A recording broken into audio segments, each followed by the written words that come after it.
Ekran! Ekranen jeblich ab, aus wanende waar. Ekran! En ik lood die aan met ons touwteranen. Hier wil we een gouden titan en daarbij God kennen leren. Welkom, mijn lieve vriend. Welkom to dit programma Ekran.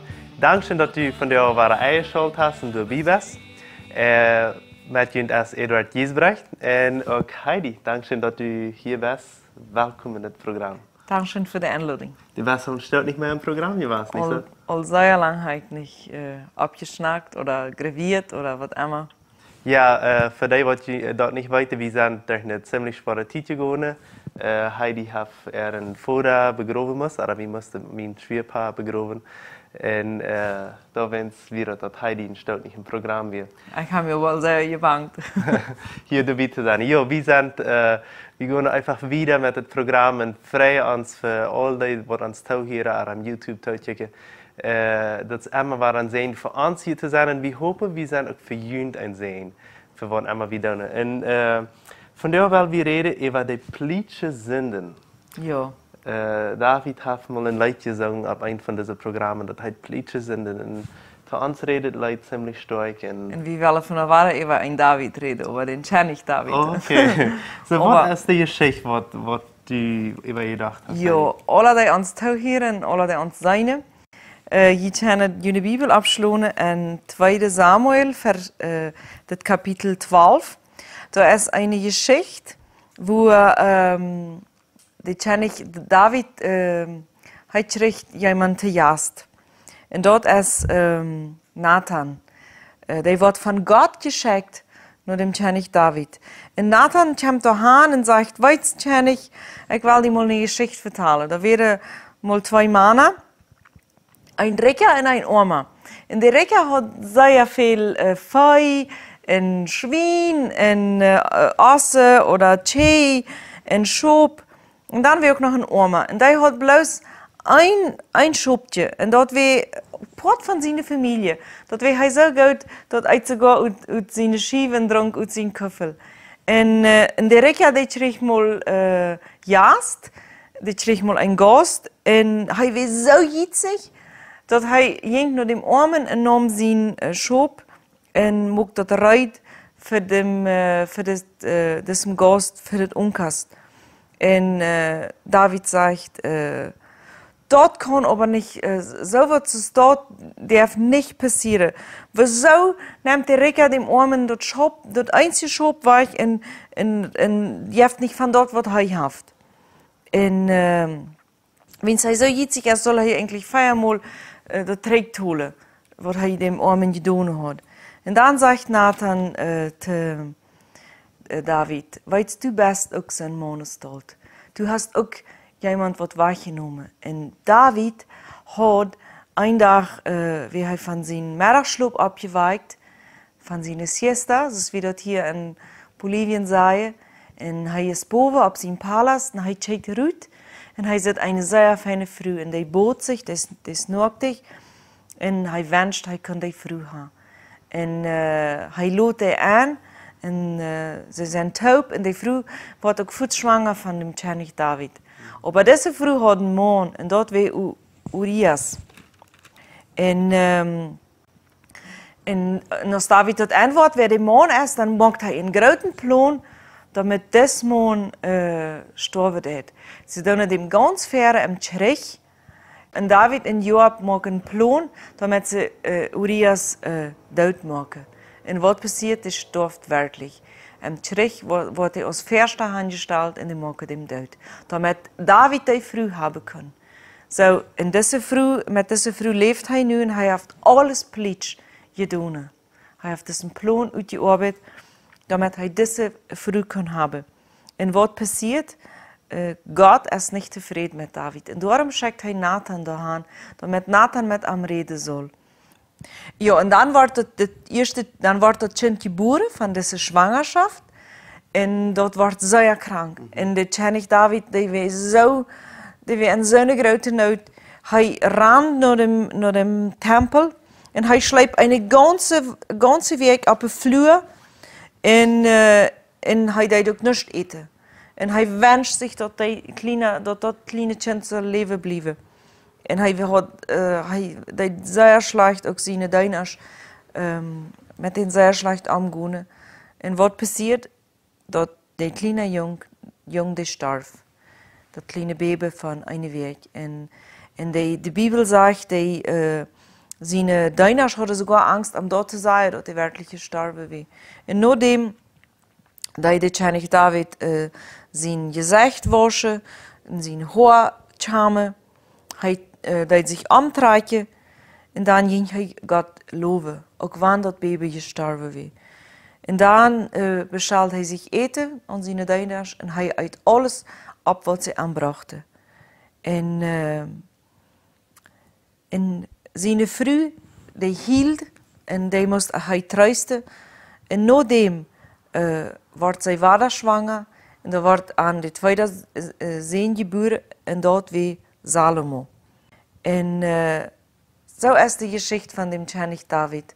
En we zijn hij was ganz ongelukkig. We weten, wens wat die kleine jong sterven moest. Wens de König David had dus een plan gehad dat de eerste man van deze vrouw sterven zal. Dat was niet rechtig wat hij deed, dat hij zich een vrouw nam die al een man had. En veelmaal in ons leven is dat ook zo, we hebben plichte zinden oder verstappene zinden. En we leven lekker en we zijn vriendelijk en ons heeft het koud. Aber daarbij zijn we zo ongelukkig. We hebben niet vrede. We kunnen niet met een reinetje wassen slopen gaan. En ik was mal op een Bibelschool in Brazilië. En daar passiert mal wat zeer groots. We hadden mal een ganze week ongerecht ook over plichte zinden en over zaken die we versteckt gedaan hadden, ook in onze kindheid en jugendtijd. En we waren in einem großen Saal, we waren so 30 Schüler, und wir leerden einen Strang in der Mädsaal. Und jeder, der über dat Strang will, kann an eine andere Kant gehen und kann dann vertalen, das ist das Schlimmste, was er einmal getan hat. Und da werden wirklich viele Sünden, die dort bekannt worden. Und als wir das horchten, wir dachten, das kann nicht sein, dass Menschen so ein Böses getan haben. Aber nadem hadden we een vast. We werden zo vrij van wat we gedaan hadden. We omarmden ons en we hielden, we roden taub en we werden nieuwe mensen. God had ons wat er niet gemaakt, hij had ons een nieuw hart gegeven, een nieuw gewassen en we werden rein van onze zonden. En later was ik mal in Paraguay en weer op een andere Bibelschool. En daar moest ik een practicum doen in een gevangenis in jail. En ik schafte dan met vrouwen die dan vast werden. En die vertelde ook eindelijk weer, die zo begeisterd van God en van het leven. En die scheren hoorde uit en vertelde ons dat ze al mensen uitgemaakt hadden. Of dat ze drogen in Paraguay gebracht hadden. En zeer bijze zaken. En we waren zo vriend te die vrouwen. We kunnen den zo goed worden en die vrouwen waren zo vrij van uit leven. En ik wil ons moed maken dat we, ik weet wat zwaar dat is, maar dat we deze moed hebben. Wens ons wordt het zo den König David gaan. Ook wanneer we, ik weet, we gaan vielleicht niet zo weit dat we plannen mensen uit te maken, maar we plannen anderen. We plannen van mensen geld te klauwen, oder wirklich ans Wort hat, wenn wir uns loslassen, wie hat Sinn bei sich hat. Da ist auch noch ein anderer Vers in Jakobus 5, 16, und dort wird uns das verlesen. Dat zegt de bekend jullie Sünde einer zum anderen, en bet einer für den anderen, dat je können geheilt worden. Dat Gebet von einem Gerechten kann viel uitrichten, wann dat ab ernst ist. Ja, so die Bibel, die geeft ons moed, die spart ons aan, wie zullen onze Sünde vertalen. En ik weet, dat valt ons manchmal zo schwer, wenn we denken, het eerste wat waren die mensen denken, oder wat dort passieren. Aber ik wil die zeggen, wat te horen, en wanneer du ook aan zijn kannst, touchetje kannst, op YouTube, dat maakt ons vrij. We zijn nieuwe mensen van wie waren Sünde bekennen. En ferm we ons bevrieden haben wir uns auch viel verteld, Edward en ik. Wat we verder gedaan hebben. En dat is een goed fundament wat we op onze eigen buur gebouwd hebben.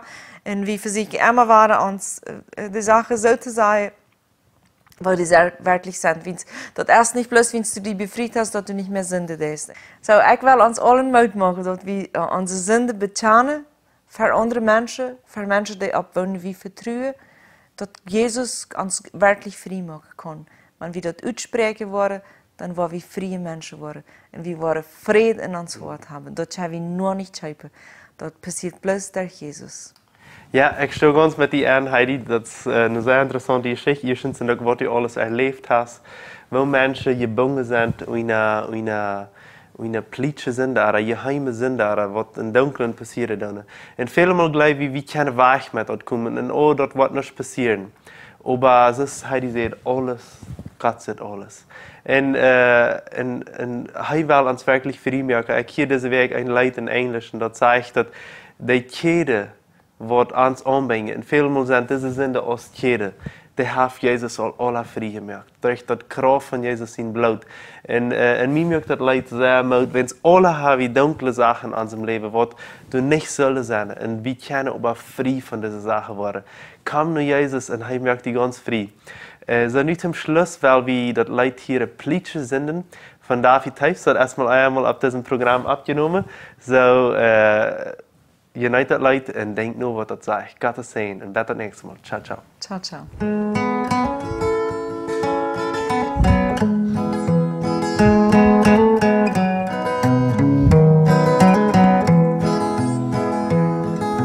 Politische Sünden höllen fast, wenn's dir am Plitschen passiert. Politische Sünden, die sind ne Last, wenn's dir ans Beinen verstehen.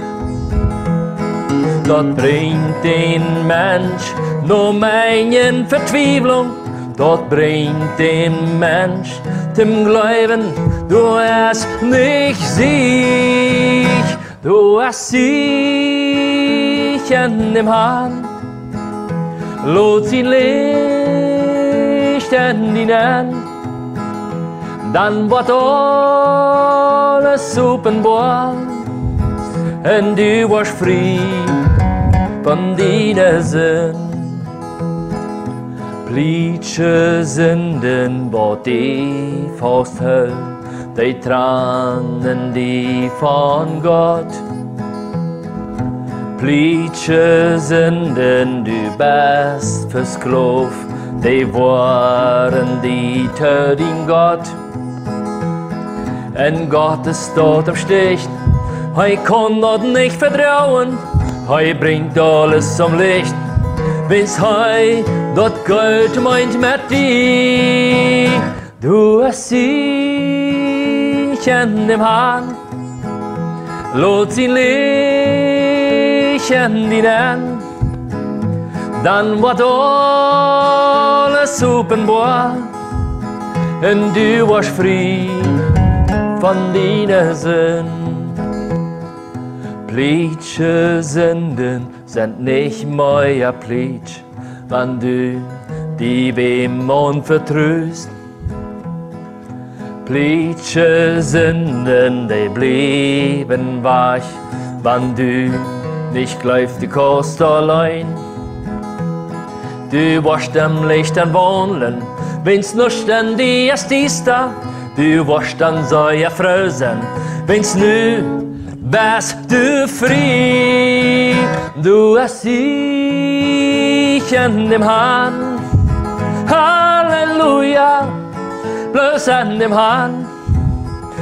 Hei hab Leben viel Geduld für einen armen Mensch, sollst du die feulst. Dankeschön, dass du von der dabei wirst. Wenn du Fragen hast, wo du mitteilen willst oder ein Zeugnis geben willst, dann schreib uns im WhatsApp noch Meierteken 591 77 88 4479 oder schreib uns im Facebook oder ein E-Mail nur ekran@gmail.com.